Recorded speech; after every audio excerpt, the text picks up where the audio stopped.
ایک فلسطینی عالم دین کا خط سن لیجئے اور بات مکمل ہے۔ ایک عالم دین جنہوں نے پاکستان کی سرزمین پر پڑھا اور وہاں سے پڑھ کر فلسطین پہنچے، وہ عالم دین تھے، ان کے ساتھ کیا کچھ گزرا، اور نتیجے میں اب جب وہ حالات سے دوچار ہیں تو انہوں نے خط لکھا ہے۔ وہ خط عالم اسلام کے نام ہے، ایک ایک لفظ اس کا آپ کے دل کی دنیا پہ دستک دے گا۔ توجہ سے سماعت کریں۔ کہتے ہیں خط کے چھوٹے سے تراشے میں نہیں آئیں گے، خط کے چھوٹے سے تراشے میں نہیں آئیں گے، غم زیادہ ہیں لفافے میں نہیں آئیں گے۔ آگے کہتے ہیں سلامتی ہو تم پر اے دوست، امید کرتا ہوں تم خیر و عافیت سے ہوں گے، دن رات خدا کی نعمتوں کا لطف لے رہے ہوں گے۔ سردی آنے والی ہے تو لحاف اور گرم کپڑے الماریوں سے اتار لینا تاکہ ٹھنڈی ہوائیں تمہاری صحت پر اثر انداز نہ ہوں، مخملی چادریں بچھا لینا کہ تمہارے پاؤں ٹھنڈی زمین کے عادی نہیں ہیں۔ آگے لکھتے ہیں تمہاری تسلی کے لیے لکھ رہا ہوں، ہم سب بخیر و عافیت ہیں، بس کل رات برابر والی عمارت پر میزائل آ گرا جس کی وجہ سے عمارت مسمار ہو گئی، ملبے تلے دفن لاشوں کو نکالنے کی کوششیں جاری ہیں، بارود کے کچھ ذرات آنکھ میں لگنے کی وجہ سے میری ماں کی آنکھوں کی بینائی جا چکی ہے۔ آگے کہتے ہیں بھاری ستون کندھے پر گرنے سے میرا ایک بازو تن سے جدا ہو گیا، دوسرے ہاتھ سے تمہارے نام یہ خط لکھ رہا ہوں۔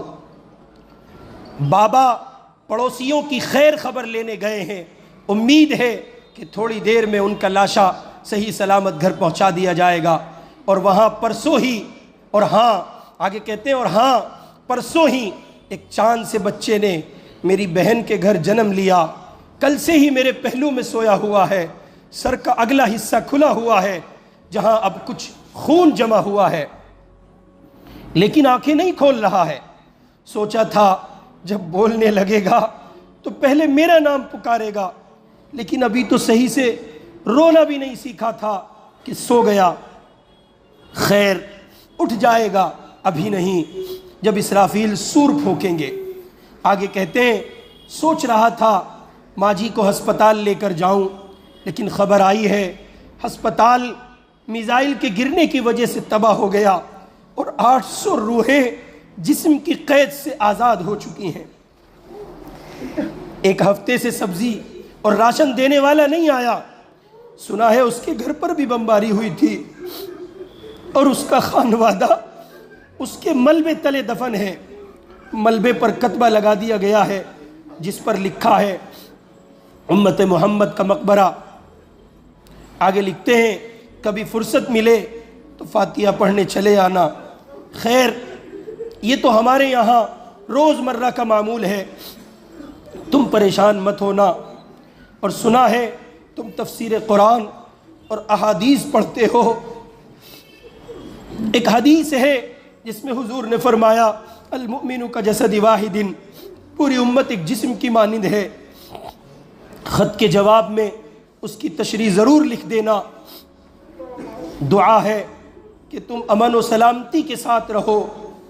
آگے لکھتے ہیں اچھا سنو، باہر ہیلی کاپٹر کی آوازیں آ رہی ہیں، شاید اب ہمارے گھر کے گرنے کی باری ہے، زندہ رہا تو تمہارے جواب کا منتظر رہوں گا، اور اگر مر گیا تو میدان حشر میں تم سے جواب مانگوں گا۔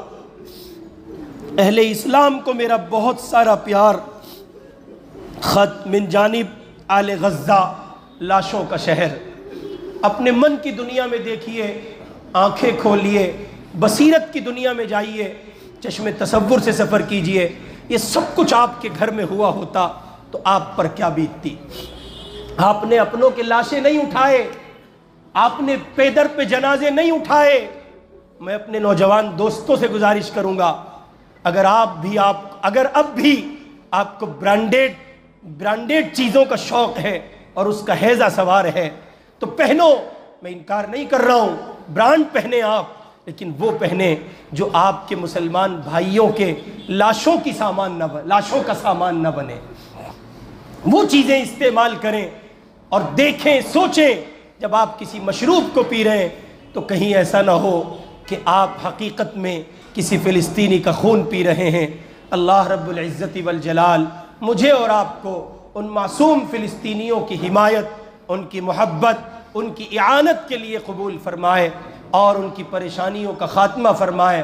ان کے شہداء کو اللہ تعالیٰ قرب کے اعلیٰ درجات نصیب فرمائے اور ان کے زخمیوں کو، بیماروں کو اللہ پاک کامل شفا نصیب فرمائے۔